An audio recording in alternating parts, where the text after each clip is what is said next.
All right, episode number 22 with Mitch Gallagher here at Sweetwater Sound in Fort Wayne, Indiana. We're sitting at the coffee shop here. Just finished a great interview. I know you're going to really enjoy it. Mitch, I know a lot of you know Mitch from his great product videos on Sweetwater, and he does some great interviews with some artists and producers and engineers and different musicians here as well. He's a super great guitar player. He's got a new EP out, and make sure you check that out. I thought I'd sit down and go back to see how Mitch got his start and how he got into the music industry and how he became so knowledgeable on so many different things. I think you'll really enjoy this one. Make sure you check out all the episodes I have out now on iTunes. You can check that out by searching In Session with Darren Walters or going to my webpage, which is www.darrenwalterspodcast.com. Make sure you leave comments and ratings, and I appreciate if you want to follow along and find all these other great interviews I'll be doing and all the ones I've done up to now. And but I know you're going to really enjoy this one with Mitch. So sit back and relax and enjoy.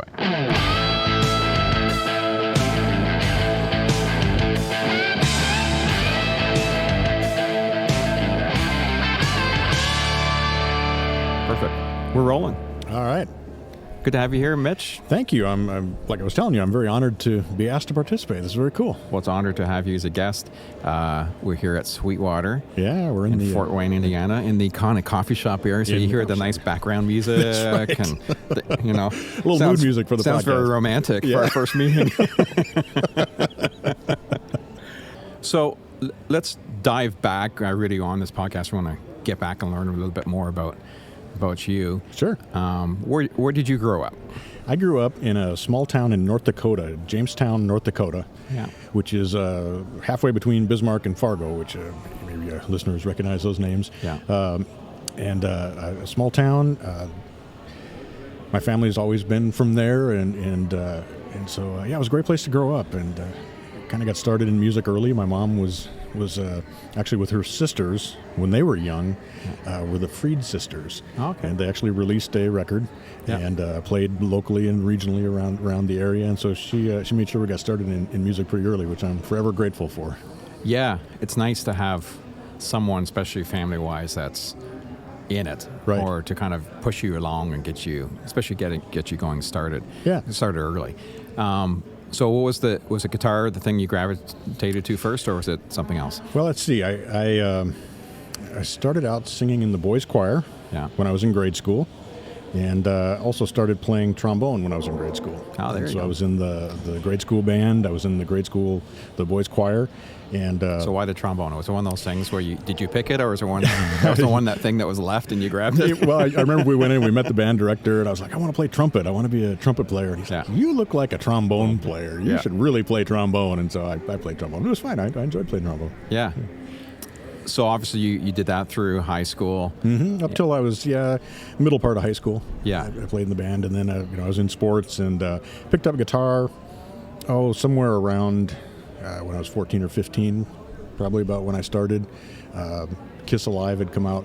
I was a huge fan of that album. Yeah. And I just started wanting to play. And one Christmas there was a guitar under the tree. Do you remember? Well, you probably remember what guitar that was. Do you remember? I do remember what it was. It was a little. It was a Ventura nylon string guitar, and when you plucked it right by the bridge, I thought that sounded pretty electric. Yeah. You don't still have it, do you? I don't still have that one, no. I always ask that some of my guests. I have my first electric. Oh, do you? Yeah, I worked summers for my dad. The family had a heat plumbing and heating contracting shop. And so I worked summers, manual labor, digging ditches and hauling big pieces of pipe around and all that kind of stuff, and saved up my money, and I bought a Encore Les Paul copy, which I still actually do have. Yeah. You probably have a lot of guitars, I imagine. Not as many as I did. Yeah. I got to a point where I said I want to just keep the ones that I really play. Yeah. And I'm fortunate here at Sweetwater. We have thousands and thousands of guitars go through, and I've just encountered some that really spoke to me. Yeah. And so I've settled on, I think, 5 or 6 now that I kind of play all the time as far as electrics go. It's sort of like having satellite radio in your car, right? You've got 200 whatever channels. Right. But you only really listen to 5 or 6 of them, right? Yeah. It's the same with instruments. Right. You're only going to go to the ones. I always say it's the same thing with clothes in your closet. There's 5 shirts you probably wear all the time, and the rest you kind of every once in a while you'll get to, right? Yes, exactly. So, did you were you self-taught, or did you have a teacher? How did you get going with that? On guitar, I was self-taught initially, and through high school, I played along with records in the basement and started, garage bands, and I started doing that. And actually, I went to college and studied electrical engineering, and decided that wasn't really the right path for me. After about a year, I left school and went on the road with a rock band. Yeah. And did that for about a year, and then shifted over and went out with a country band for about a year. Okay. And played all over the Midwest and up into Canada a bit, and covered a lot of ground in those years and learned a lot, obviously. Yeah. Then I decided I'd go back to school, so I went back to school to study music. So from that point on, I had classical guitar lessons, I had electric guitar lessons and things, and so I started out self-taught, but then have had a lot of lessons since. Yeah. So what was it like the first band experience, getting into that? How did that all come about? Oh, it was so much fun. It was my brother played drums, and later switched to bass actually. But the two of us were huge Rush fans, so we would sit in the basement and try to play along with 2112.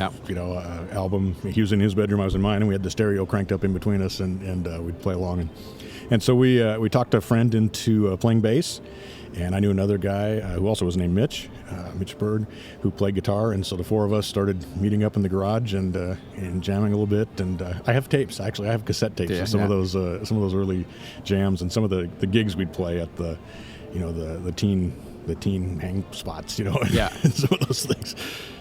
I've talked about it before, but it's unfortunate that, in the era we grew up in, that we didn't have the phones that you shot video all the time with, because I'm sure there's probably times you get audio, but there would be great to have a lot of documented video of learning and your first band experience and all that stuff. It would be really fun to see that if it was around, but I have some cassettes, so I'm happy to have those. Yeah. But you probably just don't ever go back and listen to them. Not very often. I did at one point, and it's been a number of years ago, I did transfer them into the computer. Yeah. And just so because I was afraid the cassettes were going to, give up. And so I did hear them at that point, and it is entertaining. Yeah, it's neat to go back, and it's, I think it's humbling, but it's, I've also talked a lot too. It's back in the day, getting a band together was a great thing. And there was a lot of kids, when you're 15, 16, 17, 18, there are a lot of other kids playing, right? It wasn't as hard to put a band together. I think nowadays it seems like friends of mine who have kids who may play an instrument, the first thing I hear is like, it's really hard to find anyone for them to perform with or get a band together with. It happens, but I don't think it happens as much as it used to. Yeah, I think it depends on where you were. Where I grew up, there were not very many musicians. There weren't very many people. I knew a couple of guys who were a few years older than me, and there were a few bands of guys who were 5-10 years older came and went. But really, I can't think of too many other people in my age group who were playing, but it was a small town. Yeah. In a larger town, maybe things would have been different. We do something here at Sweetwater. We do these summer week-long events called Rock Camp. Yeah. And the kids come in and they get put into bands and they write songs together and they learn songs and they perform in our theater and they go into the studio and record an actual recording of their song. And, that's a great idea.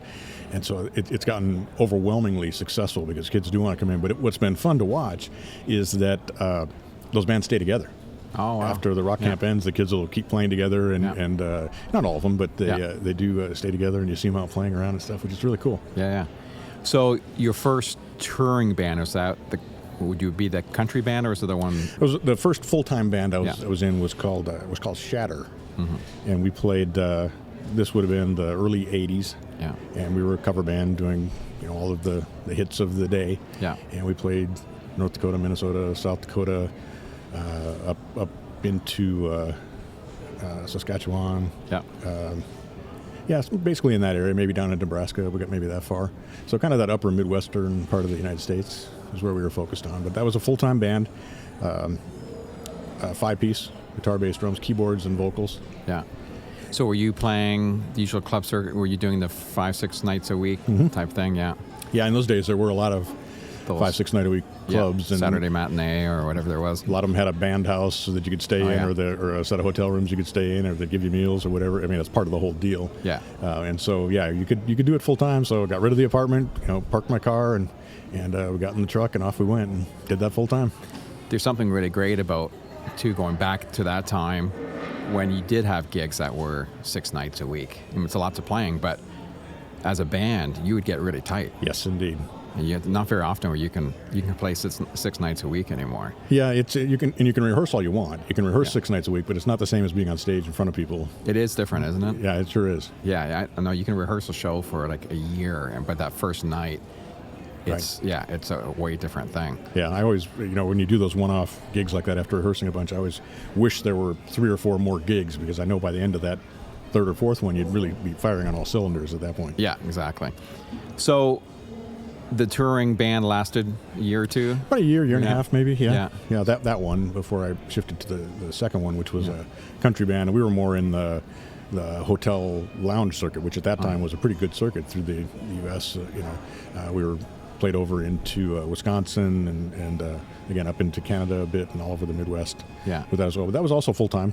So do you have country chops, or was that something you had to learn? Or I sat down and learned some of that stuff. Yeah. Picked it up, and I was still actually playing my rock guitars. It took me a while before I got a Telecaster, so I'd, be authentic. But so I had to sit down and learn some pedal steel licks. And I think country gets perceived as it's way easier than it really is. Right. Yeah. And I don't actually have any recordings of that band. I wish I did, but I'm sure I was not an authentic country player, even remotely in those days. But it was fine. It's a great experience. Yeah. I learned a lot doing that too. Yeah. So where'd you find yourself once you finished up with the country band? I decided that. So the short story is that I started meeting musicians on that level who were a lot older than me, who were still doing the same kind of thing. There's nothing wrong with that, but I decided that wasn't a direction I wanted to continue doing. If I wasn't going to move up, I wanted to kind of shift, and so I decided to go back to college. Yeah. So I went back to the school. At that time, it was called Moorhead State University. I think it's called Minnesota State University now. Same school, different name. Yeah. And they were just kind of getting started with an audio recording program, and they had a great guitar teacher there, Mike Coates, and he was also involved in the audio side of things. And I was able to come in and of course take all the classes and take up classical guitar and study that. But because I had a lot of experience just doing tech on the road, running PAs, setting PAs up, wiring things up, running the Porta Studio to make demos, that kind of stuff. Yeah. I was able to pretty much immediately step into being able to teach some of the classes. So I started teaching recording classes to some of the other students, and I didn't ever teach guitar at that school. I taught on some summer programs at the school, but I started teaching lessons at a store. Okay. Yeah. That was nearby. So I was back studying school full time. I was back in school full time studying music. Playing every weekend. I got into kind of a group of, I guess you'd call them casual musicians. There was maybe a pool of 10, 15 musicians, and somebody would get a gig, and they'd call around till they got a couple of guitar players, a bass player, and a drummer, and you'd go and play the wedding or the corporate gig or, whatever it was. And so for a long time, I earned my spending money by playing every Friday and Saturday night with a different group of people with a different set of songs with no charts and nothing. Somebody would call something they knew, and they'd start, and you'd follow and play, which was a tremendous experience, just a tremendous learning experience. Yeah, that I don't know if a lot of people get anymore. That kind of a thing, to just step on stage and count it off. Here we go, it's in C. And I think you really learn to figure out what actually is going to come up next. Right. I mean, I think when you do that, eventually you get to the point where you understand where most music go, right? You can anticipate what the next chord's going to be. Sometimes it won't go there, but you can anticipate it, and you get really good at that. But it takes lots of practice. Yeah, you start to be able to hear where the progression is going, and you get really quick at recognizing, okay, this is the verse, this is the chorus, the verse is coming back, and so it was these 4 chords or whatever. Yeah. What I found more challenging is that it was a huge benefit to getting hired if you could also just quickly throw in harmony vocals. Oh, yeah. And so being able to hear the chorus once and step up and throw a harmony in is a really valuable skill. Yeah. To anytime you can add vocals to your playing, you become that much more marketable, for lack of a better way to say it. And so I learned a lot about singing doing that as well. I don't consider myself a stellar lead singer by any stretch of the imagination, but it is something that you offer along with your playing, and I think that goes a long way toward making you more marketable to other bands. Yeah, it's definitely more if you can sing, and then you don't have to be a lead singer. No, I mean to sing backgrounds, you just got to be able to hit the notes and know which ones to hit. Right. Yeah. So you obviously were teaching recording. You said you started more back, your first recording experience more in the porta studio. Yeah. The rock band I was on the road with, the manager of the band, or the booking agent of the band, had a porta studio, which was about as big as this table we're sitting in front of. Yeah. 4-track cassette recorder.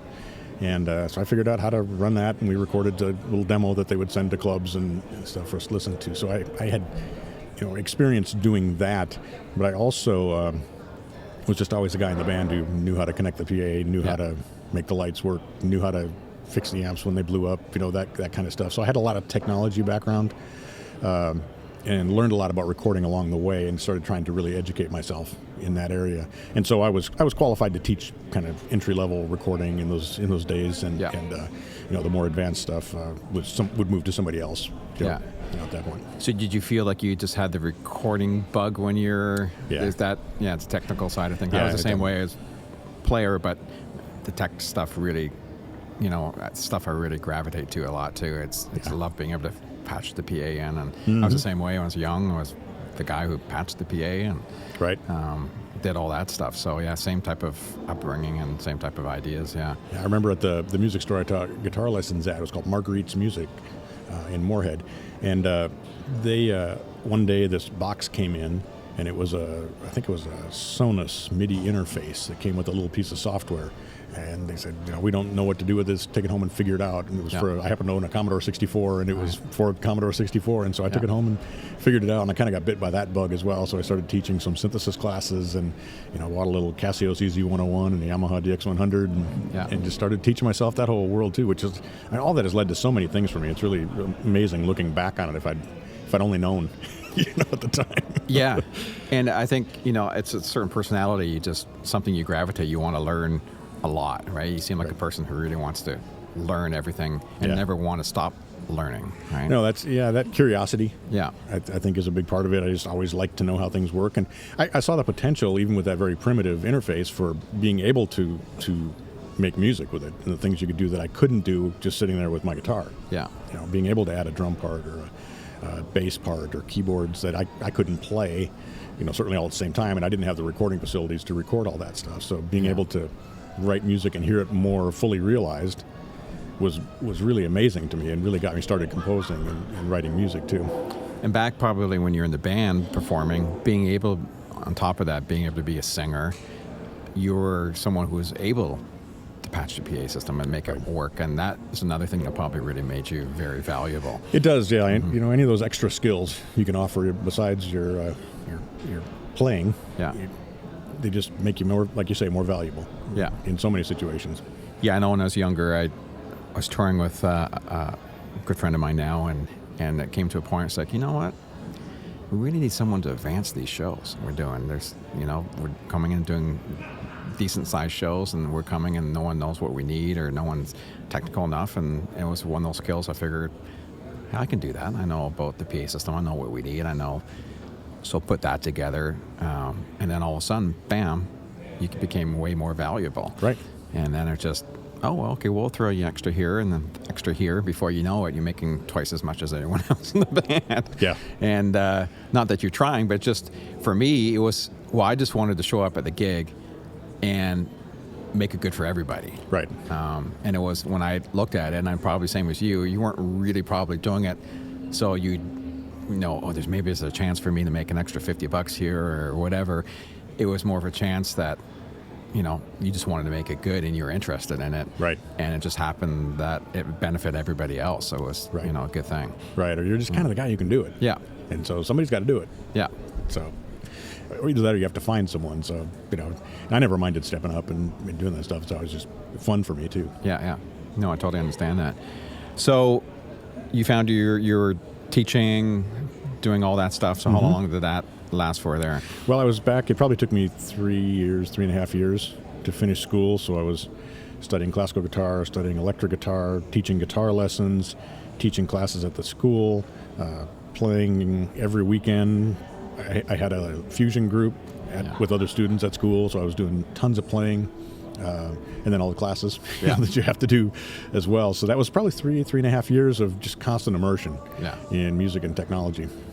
That's a lot. I mean, that's Yeah, it was so cool. so. What age would you have been at that time? I'd have been probably mid-20s, 25, 24, 25. Yeah, and that's a really good age where you're really soaking it all in. Yeah.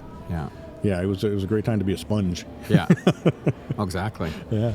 So where did that lead you after that? Where was the next thing you went into? So I graduated from college and didn't quite know what to do. I'd really gotten very much into writing music, but I kind of had in the back of my mind, maybe I'll be a studio musician. But if I was honest with myself, I wasn't probably versatile enough, and I wasn't a good enough reader, and I wasn't, and I didn't quite know how to just show up in Nashville or LA and say, hey, I'm a studio guitarist, and Yeah. here I am. I'd read Guitar Player magazine of guys who'd done that, and I was like, how do you even do that? I didn't, wasn't in my makeup, wasn't in my DNA to understand how to make that work. So I decided that I would continue my education because I'd really gotten into composing, really gotten into classical guitar. I was into the technology side of things, so I applied to a number of programs around the country and ended up going to the University of Missouri in Kansas City. And there was a great program there, and I was able to study composition and electronic music composition and also classical guitar with some wonderful teachers that were there. And bigger town, Yeah. so more opportunity. I built a project studio in my house, started working at a music store there, first selling MIDI gear and keyboards and that kind of thing, and then selling guitars as well. And I also started running some classes where we'd offer those to the public. On Saturdays, you could come in and take a 3-hour class on recording or a 3-hour class on MIDI or whatever, and then started teaching some stuff to the other salespeople to try and raise the level on all that kind of stuff. And got into several bands there. There were some bands that I would say got to the point of showcasing. We were writing original music and would record an album in my project studio, and so we were playing some of the bigger clubs and opening concerts, and then I was also playing weekends and doing some casual stuff, and I was running live sound and teaching a few private guitar lessons here and there when somebody would ask. And so I guess it's just what you do, right? You do as much as you can. Anytime an opportunity comes up, you say yes. And in those days, I never said no. Yeah. Still don't say no very often because it's always an opportunity, and you never know where that stuff's going to lead. And Exactly. over and over again, I've seen over and over again that just something that you don't think is important just leads to something else, and all of a sudden you're doing something that's really cool or really fun or making great money or whatever it might be. Yeah, I think that's a really good lesson for a lot of musicians as well, that when you're sitting at home on Monday, Tuesday, Wednesday, or whatever, and not performing, you should be doing something, even though it doesn't involve a payment, right? There's lots of, I would, yes. if you can get payment, great. But there's things to do, obviously practicing and all that. But there's lots of things that you can throw yourself into that like you mentioned, that you may not think would bring something, but lots of times that's where the gold is. Sometimes you just never know. It's like the same thing. You could be playing, there could be 5 people in the audience, but there'd be that one person that could change your life. Right. And you just never know when that happens. Yeah, the only thing you have to be careful of is that you aren't being taken advantage of. Sure. Because for, as musicians, we get asked to do so many things for free. Yeah. Well, that's a whole other conversation of the value of that, Yeah. all the skill and everything. So I try to be careful of that. I try to not be in something where I'm just doing it for somebody else's gain. Yeah. And I'm not getting much out of it. Exactly. Or see a potential there or whatever. And sometimes it's hard to judge. So like I said, I rarely said no. Yeah. Very, very rarely would say no in those days. And I had some amazing gigs and learned something at all of them. And that's probably as big a part of it as anything, is that everything you do, you probably learn something from it one way or another, whether it's interacting with artists or, learning how you prevent feedback or, how to set up faster or how to troubleshoot. That's something I learned early on. If you want to learn one skill that will make you valuable to the rest of the world, learn how to troubleshoot. Yeah. If you can logically, strategically troubleshoot problems, your value goes through the roof because, a problem solver is so valuable. Yeah. Yeah, I learned that very early, too. I've been trying to teach my 16-year-old nephew the art of troubleshooting. I just set him back, something's going on, so you need to step back and trace it from the beginning, and you need to figure it out. Yep. And it's just after having to do it lots of times. And Yeah. but yeah, that's a big lesson for sure. Right. Troubleshooting is a lot of skill. Yeah, it is, and it is Gets a you out of skill. trouble. Yeah, it is definitely a skill, and it's something you learn and you get better at as you do it. And there's always problems. I mean, very rarely do you go to a gig where there isn't something. Yeah. A bad cable or something's not plugged in right, or whatever. And there's always something that needs to be fixed. My biggest pet peeve when I was younger is anything plugged in out of phase. Oh yeah. And I'd go past a restaurant, or you go past the entrance to a store, and you walk by, and you get that section in the middle between the two speakers, and all of a sudden everything goes phasey, and it drives me nuts. I remember myself going into like a shoe store and tell them that their speakers are out of phase, right. and I'm halfway through the conversation going, "What am I doing?" Right. This person has no idea what I'm talking about. Yeah, the deer in the headlights look, right? But I've done that in music stores sometimes too. I've gone in and you go listen to a set of monitors, say, yeah, your monitors are out of phase, and they're just like, they just look at you. You have no idea what you're talking about. So, well, come here, stand right in the middle, and I guess you either hear it or you don't hear it. But I've run into that so many times. I went into the personal studio of a very prominent producer, engineer. I was in Los Angeles, actually, when I was with EQ magazine, and we were visiting the studio and touring around, and he was playing me the latest album that he was working on, which went on to be a huge, huge album. And I'm sitting there listening to it going, something's just not right here. And as we listened to it, it just became clear that the monitors were out of phase. Yeah. And I had to say something. I had to say, man, I just want to check. I don't know if you ever fixed it or not, but it is once you learn that sound, you can't it just not recognize it. It haunts you every place you go. If something's out of phase, it just drives me crazy. Right. What was when you're doing that project studio at home there? Do you remember what type of gear you're recording on at that point? I do. Let's see. I have to think for just a second. I had a Tascam. I believe it was the 8-track, either Tascam or Fostix 8-track cassette, kind of the all-in-one mixer, and I can't remember the model of that. And I had, at that point, I had moved up to an Atari 1040 ST computer to run MIDI on, had built-in MIDI ports, and Notator, which is now Logic. I had an Akai S1000 sampler. I had started to build and eventually filled out rack that was called the TX rack from Yamaha, where each of the modules you put in was a DX7. Okay. So I ended up with 8 DX7s in a rack and an S1000, and I had a Roland D110. So I had this kind of stable of MIDI gear that I was working with, and I did some of my own samples. I made my own bass guitar, and I had some drum samples that I made and some things like that. And so I was syncing the computer up to one track of the cassette. Okay, yeah. So you'd run a stripe of tone on one of the tracks, and then the computer would follow along behind that. So then you'd have really 6 tracks left over, because you had to leave a safety track, but 6 tracks left over for vocals and for guitars and things. And I did a lot of recording and a lot of writing on that rig, and we did an album for a country artist, actually, and had some regional kind of gigs that came out of it. And I think they ended up, after I left, going to Nashville and showcasing and doing some things there. But awesome. But yeah, so that was kind of I had a few microphones. I think I had a Beyer 260 ribbon microphone, and of course SM57, and just basic kind of stuff, nothing fancy. Yeah. Well, you don't need anything fancy; you just need it to work. Yeah, it worked. It worked. I think I had one. I don't remember what it was. I had one reasonably decent vocal microphone for the day. Yeah. Kind of thing, and a set of monitors that I found somewhere. Because I worked at the music store, and so something would come in, and I'd figure out a way to buy it or whatever. Yeah, and probably at that time there wasn't. Today you can get into some pretty amazing things at a really reasonable price. Oh yeah. You could outfit a studio that really way better quality, or just leaps and bounds better quality than what I had for less. And back then there wasn't that middle ground too much. No. Kind of went from that up to 2-inch or to Pro, and there wasn't much in that middle ground at all. That's exactly right. I think ADATs was kind of like the first thing that kind of came in that middle market that kind of.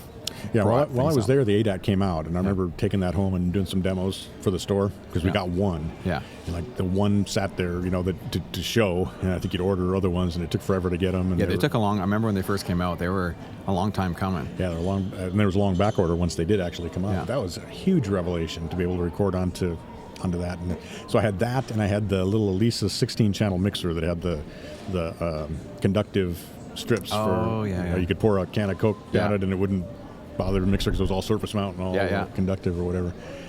That was my little 8-track recording rig after that, which was an amazing leap forward. No tape noise and all that you could do with the ADATs. So yeah, that was a huge jump forward. Yeah, I had in my studio back in the day, I moved from a Tascam. I had a Tascam 1-inch 24-track. You had the real thing. Yeah. Luckily enough, I had that, but it was still super noisy. Still, noise floor was gigantic on that. And then I had jumped up and got a couple ADATs, I think, after that. And then eventually, the next year, I bought another one. And I think at one point I had 4. Yeah. But I still remember that whole time shift. You'd start rewinding one and you got 3 of them chasing them back. Right. And if you're trying to, run a verse and punching in the guitar part, you just learn quick. Yeah, you just sub everything down to one machine, put a 2 mix in there, and you just run on one machine. Right. And then later on, you can just keep running, 2, 3, or 4. Right. But yeah, but at the time, man, that was. Yeah, it was. Well, I had, when I was in school, the school in undergrad school in Moorhead, we had an 8-track and we had a Soundcraft mixer. And we had a nice microphone collection and some SPX 90s and a Lexicon reverb, and so we had some nice gear there. Yeah. So trying to recreate that at home and get anything that sounded even remotely like that in those days was very different. Yeah. Trying to do that, and the ADAT changed all that. Oh yeah, I had eventually got I'm not sure if you remember. Do you remember PV came out with a big, huge recording console? Sure. Yeah. I got one because they were super cheap and they're massive, and it looked like you had you did have a real rig, but it was a PV console. So it's just people would come in and say, "What is that?" And it's a PV. And it's like, really? Right. But it was great. I mean, it did the trick. Yeah, yeah. I have a friend at home. I see he still has one. But it was at the time when those pieces you could get to a 4 that was a big piece that was reasonable, that you could feel like you were in the big times even though you weren't. But you're right. You could still make quality products out of that. Right. So let's move on. You're recording and then kind of moving on from there. What was your I next step was doing there? stuff in my project studio, and actually I'll tell you one of the most biggest learning experiences I had was I somehow got connected with this radio station and they wanted to do parody songs. Oh yeah. And so what I would do is I would take the hit of the day and I would recreate all the instrumental tracks, and then they would write their comedy lyrics on top of it. So I spent a good year recreating all these commercial productions as exactly as I could using my little studio at home, figuring out a way to, I didn't have a banjo, so if there was a banjo part, I figured out a way to do it either with a sampler or with a guitar and effects or whatever, and, get it as close as I possibly could. And that was a tremendous learning experience for both recording and for arranging and for everything else, playing-wise and everything. So I was doing that, I was doing the project studio, I was playing a lot. I was in grad school, studying composition, classical guitar, and I had I wrote a piece. It started out as an assignment and it kind of went on from there, but the idea was to take, it was a 20th century composition class. And so I took the Fibonacci number series and used that to create melodic and harmonic material for a piece of music. And it ended up being a piece that was synthesizers along with percussion ensembles. There were 2 marimbas, snare drum, piano, timpani, and miscellaneous percussion. And so I scored this whole thing out and I recorded that. And actually, unbeknownst to me, they submitted it to Naris for the Grammys. Oh, wow. And it ended up winning. No way. In 91. There was a piece called Prophecy No. 1. I went on to do two additional pieces. So it was an interesting time in my life because I was doing all this stuff and it was fine. I was super busy. I was in school. But I kind of reached a point where with school, if I continue on, I pretty much have to go on and get a doctorate to get hired at another school. And there were, at that time, there were 200... there were 200 applicants for every composition job that would open up at a school, and it's probably like that now as well.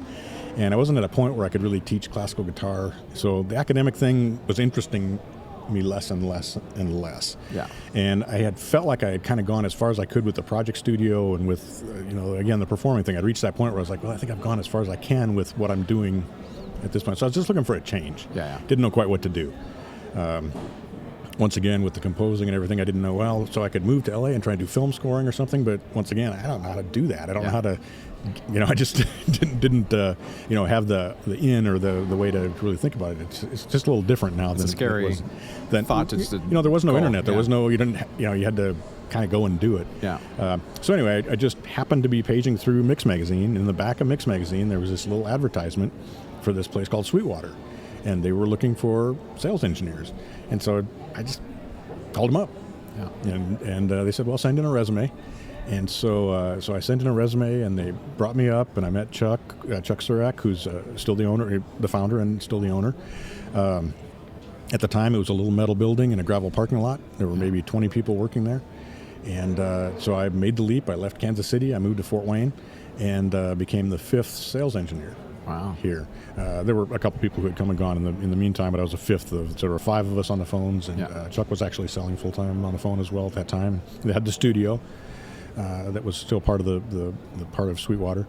And so I came here and kind of threw myself into that, which was a tremendous opportunity, but also a tremendous education, because you really had to be expert.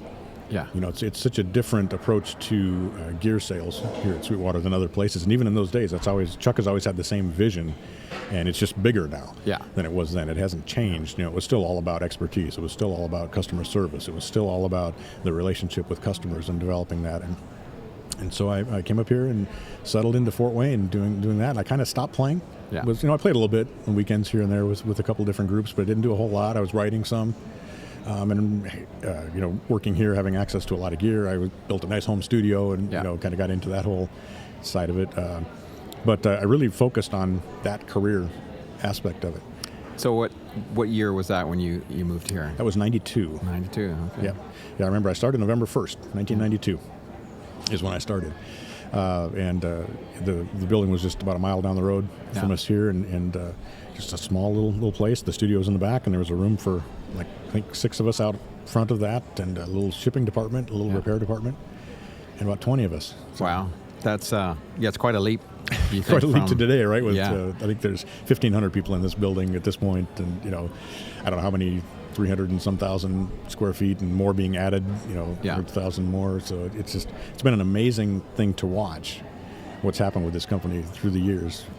So you were also writing for EQ magazine, right? Not yet. Not yet. So what happened was I moved out of sales and moved into the marketing department after a couple of years, and I did the first catalog. Started doing the newsletter, the print newsletter, Sweet Notes that we still do. Toward the end of that time, I also started the In Sync daily blog. Okay. I did the word for the day glossary, so every day I'd define a word for the glossary. Every day I did a tech tip for the website. We had one of the first music websites in the industry, and so I was really involved in that. And so I was doing a lot more writing, a lot more of that kind of stuff. And once again, reading a magazine, I came across an ad in the back of Keyboard magazine, and they were looking for an editorial assistant. And I thought, well, I mean, my heroes were... I remember when I was in high school, I got my first copies of Guitar Player magazine and Keyboard magazine. I just devoured those, and I looked up so much to those editors, and I knew all the writers' names, and I followed what they did. People like Craig Anderton and Jim Aiken and Tom Mulhern and all these guys who were just stars to me. Yeah. And so I, on a whim, sent them a resume and said I wasn't even looking really for a change, but that was something I always wanted to do, right? To be part of one of those magazines. It was like a dream to me. And so I sent them out a resume, and they called me up and they said, well, you're way overqualified for editorial assistant, but we could really use a technical editor at Keyboard magazine. Yeah. And so in 1998, I moved out to the Bay Area and became the technical editor and later the senior technical editor at Keyboard magazine. And I started actually, I'd be right about this time of year, right at the beginning of January, just in time to go to the NAMM show. So my very first NAMM show, but I was in heaven because I was working with all those guys and I knew their names, and it was just amazing for me to step into that and be part of that whole thing. And it was kind of also the tail end while I was there and up till I left. It was really the tail end of kind of the glory days of the music magazine, of magazines in general. Yeah, that industry has changed so dramatically. And so I moved to the Bay Area and loved every minute of that. I did that for 2 years at Keyboard magazine, and the same company owned EQ magazine. Yeah. They were based in New York, and they came to me and said, hey, we're changing the way EQ's done, and we really want to hire a full-time editor to come in. Would you be interested? And so I jumped at the chance to basically have my own magazine at that point. And so I moved from the Bay Area to New York in January of 2000. That's when I did that and took over at EQ magazine. And I was there till about 2005, and in the course of that, I actually moved to Nashville because I was in the New York office, but all of the production and everything was out on Long Island. Yeah. So I was really kind of working remotely, even though I was in New York. And so I knew people in Nashville, and I wanted a space where I could have a studio, which I just couldn't do in New York in an apartment. Yeah. And so I moved to Nashville somewhere around 2002, I guess it was, and met my wife there, and kind of got into that scene and did the magazine from there, and stayed with EQ till mid 2005. And by that point, the corporate thing had gotten so untenable. Yeah. And the way. Well, anyway, a lot of the fun had gone out of it for me at that point. Yeah. And so I decided to make a change. Yeah. And I had stayed on really good terms with Chuck. I left on good terms from Sweetwater and stayed in touch with them, and we'd worked on various promotions and things through the years. And so I called him up, and he said, well, come back to Sweetwater and do what you do for the magazines, but do it for me. Yeah. And so my wife and I packed up and moved back to Fort Wayne in I guess it was like March of 2005. And settled in here. And initially, when I came back, I was doing a lot more of the print stuff, the catalogs and the newsletters and a lot of web work. And again, I was back doing the word for the day and the tech tip of the day. So if you go to those glossaries, there's like 4,000 words for the day up there. I've probably done 3,000 of those those definitions. And so I started doing that, and also around 2009, this whole video thing kind of started. There was some interest in that, and so we decided to test the waters, and so we went into my office with a little camera, and I think our first episodes were like, hey, here's something cool that came across my desk, check this out, kind of thing, and they're kind of painful to go back and watch it at this point, but it was start, for the day, that's what people were doing, it was real, it was casual, it was and found out I was kind of good at it, I just kind of could do those demos and things very well. And then when we started getting artists in and started doing the interviews and things, discovered that I kind of have a knack for doing it. Yeah. And so my job here now is a large part of it is videos. I shoot videos 3 afternoons a week, Monday, Wednesday, Friday, and then other times as well. And of course, I go to trade shows and I go to different events. And so I do a lot of video work. I also write for the website and do a lot of that kind of thing and for social media. And I teach some classes for the sales engineers here. Yeah. And just so many different things. I mean, one of the beautiful things about my job is that there's no routine. Yeah. And a lot of it is project-based. And so I get to, play with gear and talk to artists and talk to people like you. And I have an amazing job. I'm so blessed. It's just so fun. Yeah, it seems like probably a dream job for a lot of people. I hear that a lot. Yeah. Actually, I always tell them, you can't have it, I have it. Yeah. I'm not letting it go. I guess not. No, and it's funny now, you go back and you were talking about Keyboard Magazine and EQ, and that was really an important, in that time period, when you picked those magazines up, that was a big deal. Mm-hmm. I mean, that you learned a lot from. I remember just studying those magazines like crazy. Well, we had 2. I remember I think the biggest issue we ever did of EQ was 220 pages. Wow, that's a big magazine. Yeah, that's a lot of words. That's a lot of articles, and so, there's a lot of information. In those magazines, and there wasn't nowhere else to get that kind of. Granted, there's a 3-month lead time or whatever on producing a magazine, but where else are you going to get that kind of information? There was no web the way there is now. No, it was starting to get rolling or whatever, but those educational resources weren't there, and so it was a great time to be doing that, because I did the same thing. I mean, when I came up, I had I remember one time I had to move out of an apartment to move to a different one, and a buddy came over to help me move, and he walked in, and I had bookcase after bookcase after bookcase of keyboard and guitar player and guitar for the practicing musician at the time, and EQ and mix and tape op and all these thousands of magazines from all the years, because I subscribed to every one of them. Yeah. And every month I'd read every word in every one of those magazines. I just love that. So that's why it was such a huge thing for me to go to work for those magazines. Was just like a dream come true. And you would, like you said, you'd keep those copies. Mm-hmm. Not like nowadays where it's kind of everything seems to be pretty disposable. You read and it's gone, and you can find out. But back then, that was your only resource. Yeah. So I remember keeping stuff and going back.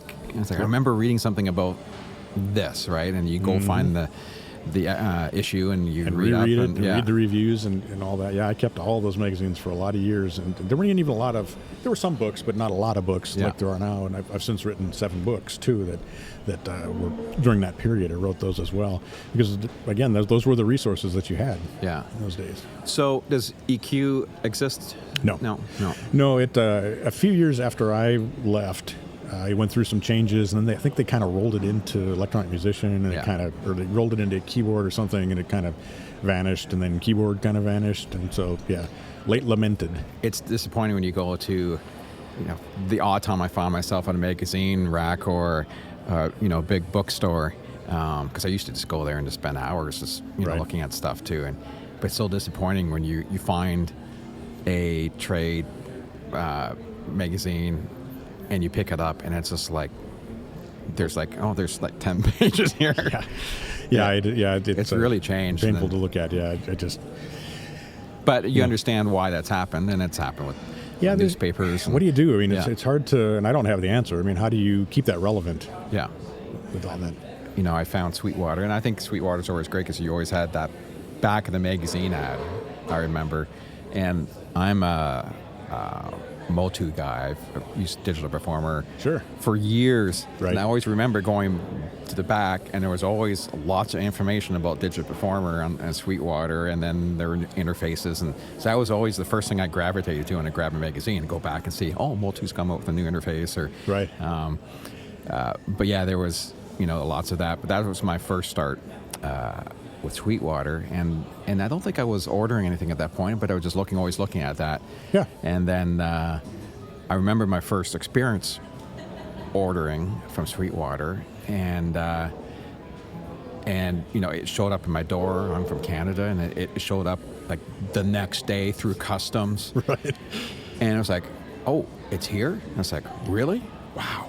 And then, the follow-up call and the customer service, and I was like, wow. I mean, I just never experienced that anywhere. And now, the weird thing I think maybe early 2000s, there was a few bigger music stores around. You'll get in New York City, you'll find, but I think, was it Mars had a...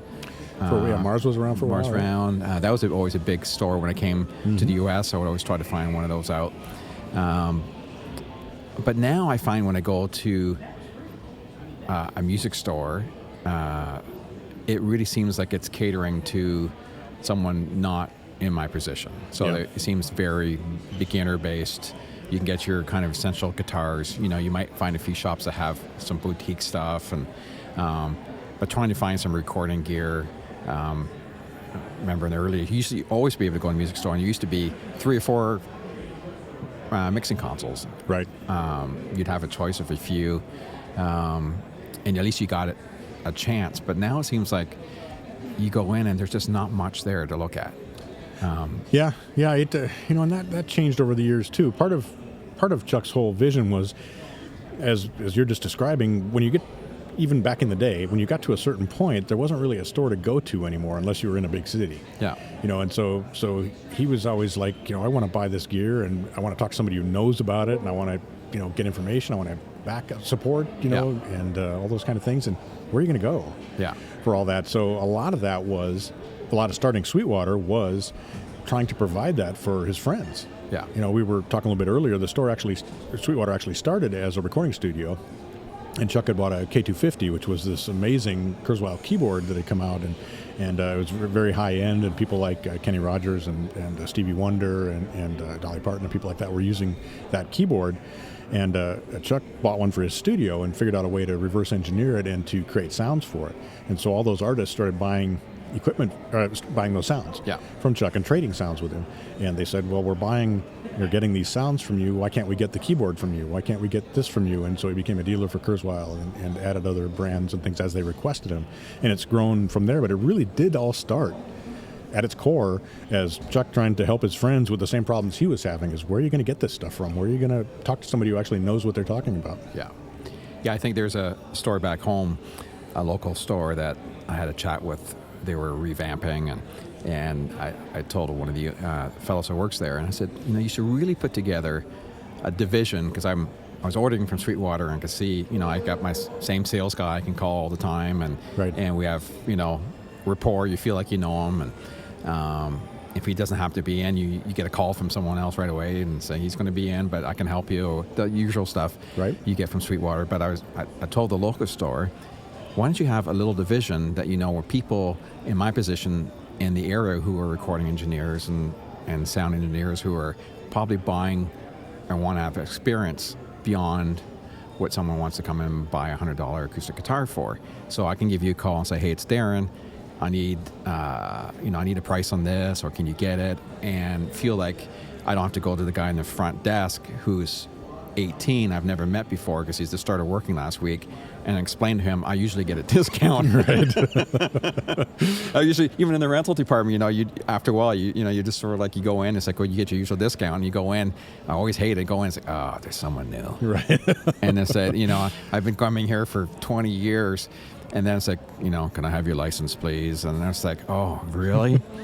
Oh, God. Yeah, right. It's that, Right. It's like going to Starbucks and they know your name. I mean, it just makes you feel great, right? Yeah, right. And the relationship is so important. Yeah. And we have just minuscule, almost non-existent turnover. So if you start with a sales engineer, you're probably going to be with that sales engineer for a lot of years, and they get to know you, you get to know them, and they do get that kind of stuff.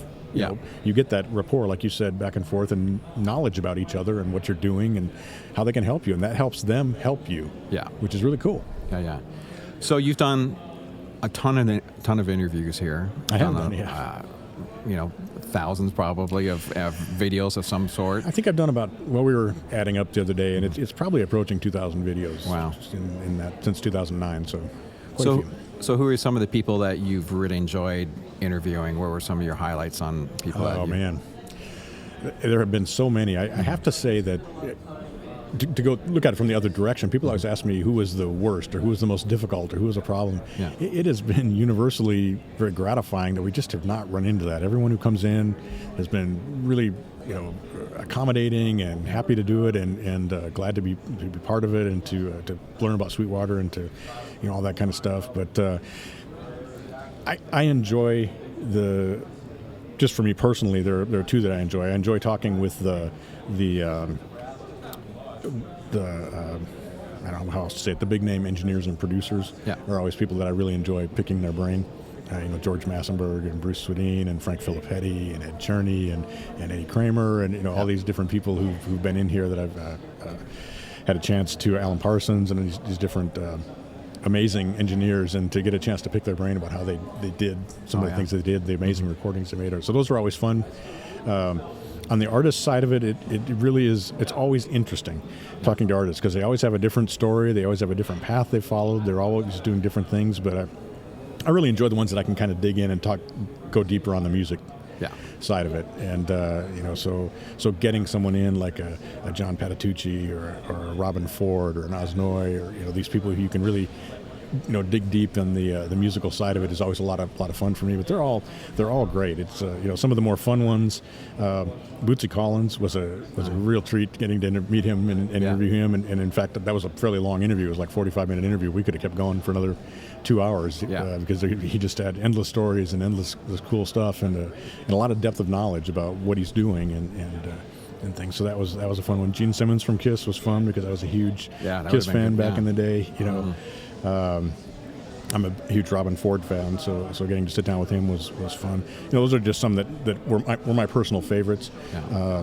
But they've all been great in their own way. There's I really can't point to one and say that wasn't a very good interview or that wasn't, because they've all been great. Yeah, they all have their own story and their own personality. It's fun. So you have a new EP. I guess it would be an EP, right? It is an EP. Yeah, that just came out. Mm-hmm.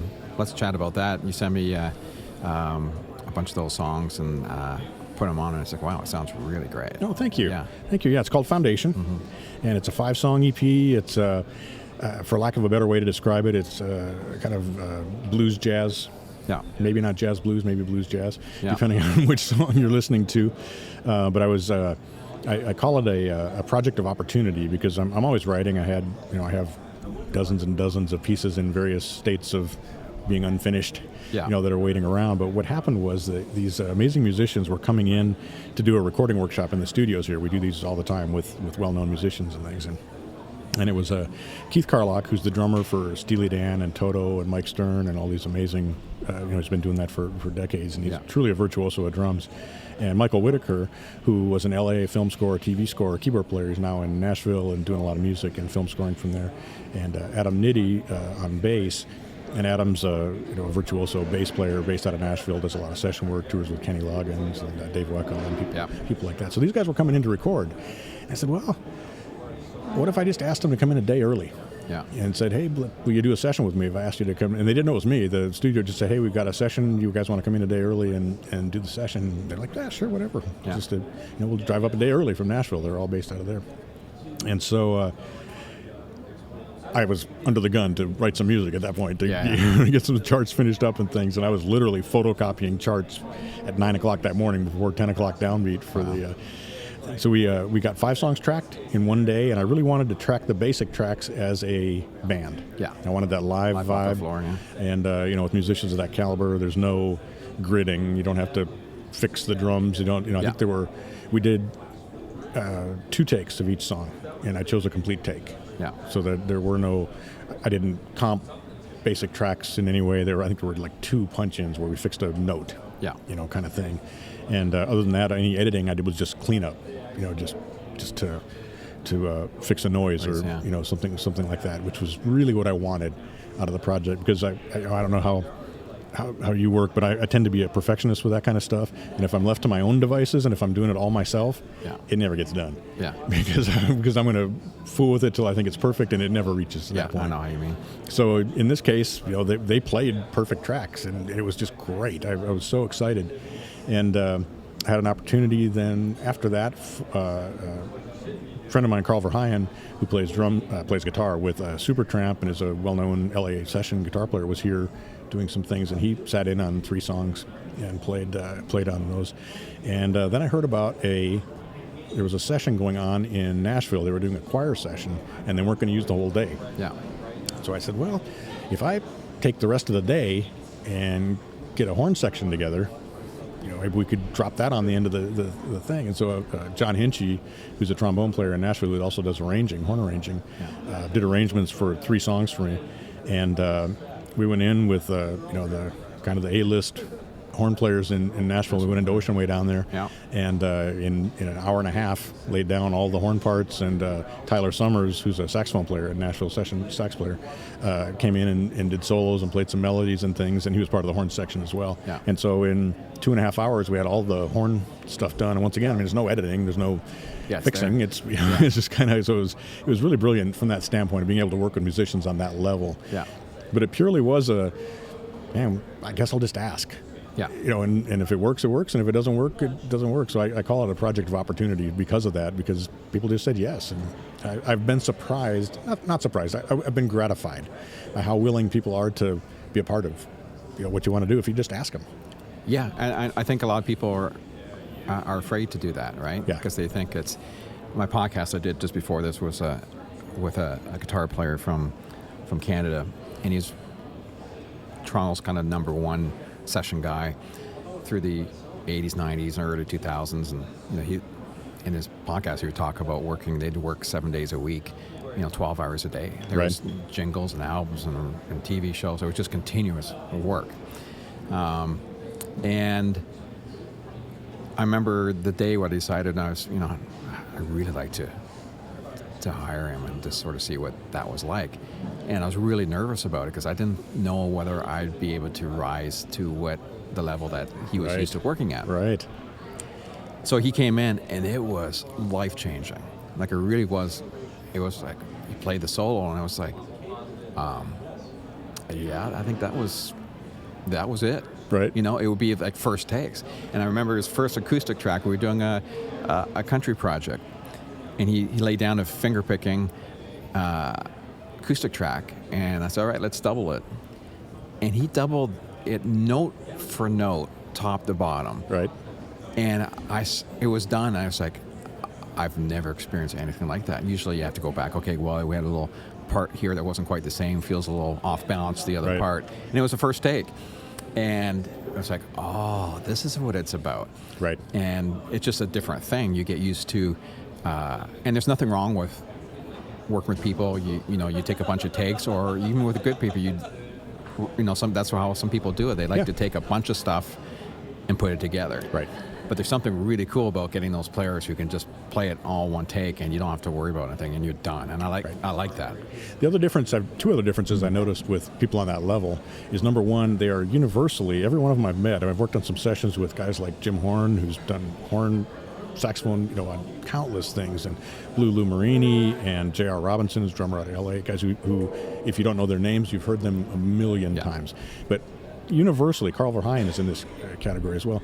They are idea machines. Yeah. They're never short on an idea of something, and if you don't like something, they'll do something else. Yeah. And there's no attachment there, and so that whole aspect of it is amazing. But the other thing that I really learned is, I'd always read these interviews in the magazines where the engineer would say, well, I moved my mic a half an inch and it made a huge difference, and I never use EQ, and I rarely use compression, and I never have to do any of that stuff. And I thought about the sessions that I was doing, and I was having to EQ the heck out of things, and I wasn't hearing a big difference when I move it.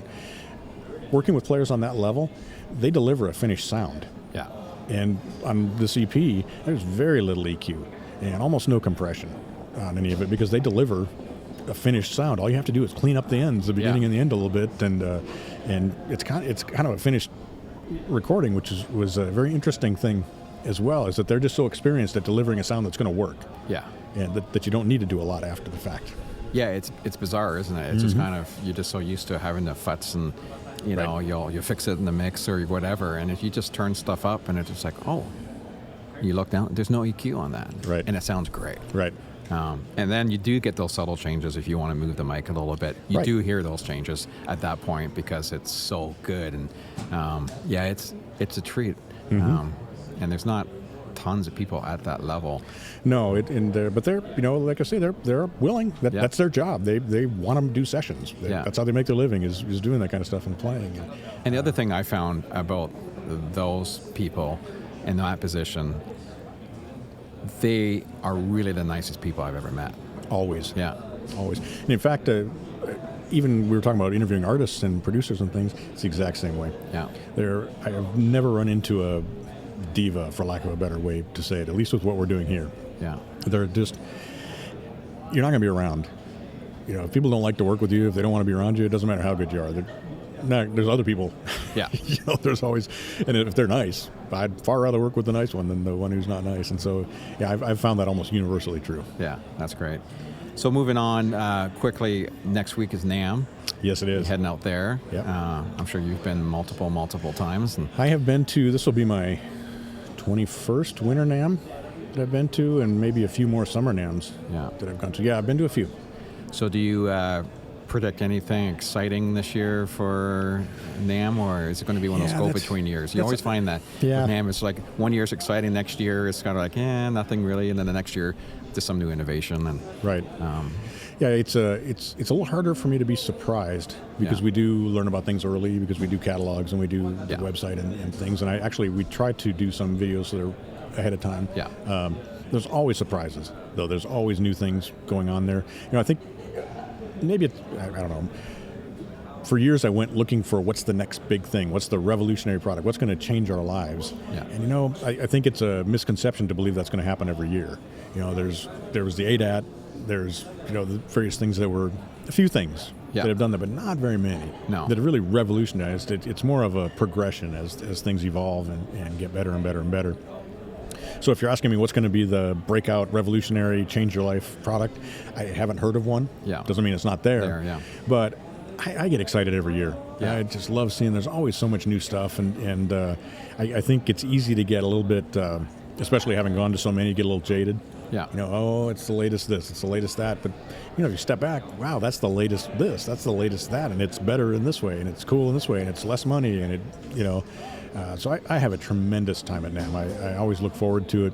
And there's also the benefit that, we're in the middle of a snow here, and it's in Anaheim, California, so that's always a nice break, too, to get a little sunshine in January. The one thing I do miss a bit that I find is not quite as popular in NAMM is the amount of performances at booths and little rooms off the side. They're still there. Oh, yeah. But I don't find I see the really stellar ones that, there's always great ones, but they're not as many as there used to be. Was that just me, or is it that just seemed to be the, do you notice that? I think that kind of ebbs and flows a little bit. The whole trade show thing, and not NAMM specifically, but all trade shows have changed since I started going, and a big part of that is the web, is that everybody knows about things, and actually a lot of manufacturers now are choosing to introduce products outside of trade shows. And so I think the trade shows are it used to be, like when I was with Keyboard and EQ, you'd go to the trade show, and that was where you found out about the new products, and everybody announced their products at NAMM, and so it was all very concentrated. They bring the artists in, they do all the stuff. But now there are several manufacturers that are choosing to introduce in the fall. We've got a bunch of them that have been releasing these last couple weeks. You hear new products that have been coming out that will be shown for the first time at NAMM, but maybe aren't being announced at NAMM. And so I think there's a little less of that push on that, just because the world's different than it used to be, and the trade shows are certainly different than they used to be as well. It's almost like having an iPhone. Everyone thinks every time a new one comes out, it's going to be some revolutionary device. And I think technology's gone so far that you can only push it so far. There's only big advances, only so many years. Exactly. And there were little increments from there on out. Right. And it gets harder and harder and harder to find that revolutionary kind of a thing. It's like, well, music is the same way, right? Who's the latest revolutionary musician to really come out, or when was the last one you can think of who truly revolutionized music? And then things come back to, let's go back to analog again. That's probably going to come around where it's like everyone's going to be now having a complete analog studio, and that would be, this is the new thing. So it's pretty interesting, and I'm sure it's pretty thrilling. Keeping up and having the inside scoop on seeing products, and it is a huge part of my job, staying up with what's new, and it's one of the challenges of my job. Also, is I cover a wide range of things. I pretty much cover everything except drums. And so staying because we have Nick DiVirgilio here who specializes in drums, and so keeping up with all of it and learning the products for demos on videos and articles and things, that is a huge part of my job, is just doing that. Staying current.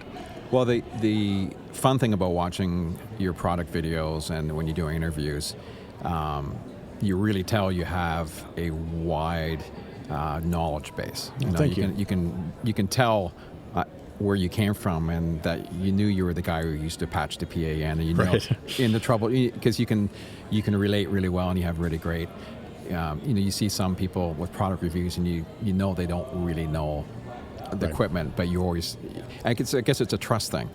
If you're talking about, you can trust what you're saying is correct, and it really comes across really, really well. I don't think there's anyone I know that does anything close to what you're doing. So thank you very much. Wow, I really appreciate that. I really do try to be authentic, number one, and number two, to be accurate. And to not make mistakes. I mean, they slip through. Everybody makes mistakes, and it's always cringeworthy when something slips through. But I try to minimize it. It doesn't happen real often, so I'm grateful for that.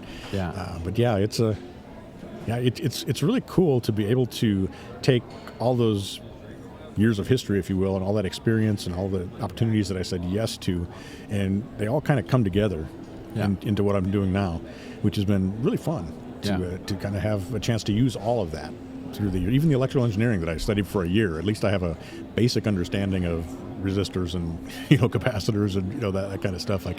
So even that has come full circle back around to where I at least I can follow when somebody's talking on that level. So it's funny how all that pays off in the end.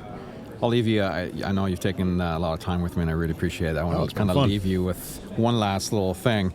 Since you're this kind of multi-guy who's done a multitude of different things, if you had to strip it all away and someone said you can only do this from now on, do you know what that one thing would be? If it would be, the guy sets up the PA, or the guitar player, or the